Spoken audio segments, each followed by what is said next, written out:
Alasan Denny Cagur pinjami Marcel Widianto uang 500 juta rupiah tanpa agunan. Sisi lain Denny Cagur terungkap melalui sosok komika Marcel Widianto.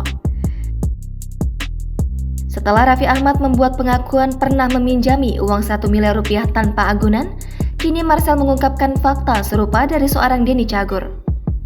Marcel mengaku pernah mendapatkan pinjaman uang dari Denny Cagur sebesar 500 juta rupiah untuk membeli rumah tanpa memberikan agunan atau jaminan apapun.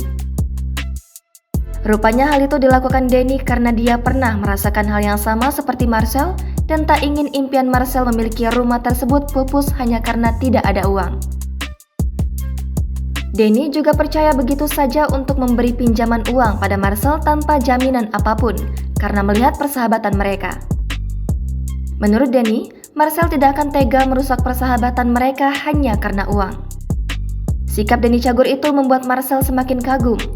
Terlebih ketika memberikan uang, Denny tidak memamerkan di depan orang lain atau bahkan dibuat konten.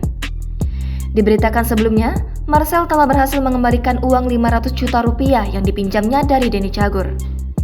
Bahkan saat mengembalikan uang, Denny berkali-kali masih bertanya tentang kebutuhan Marcel, memastikan Marcel sudah tercukupi sebelum membayar utangnya.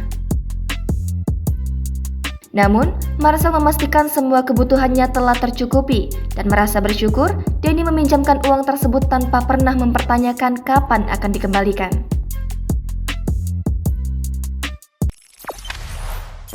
Jangan lupa subscribe, share, komen, dan like ya!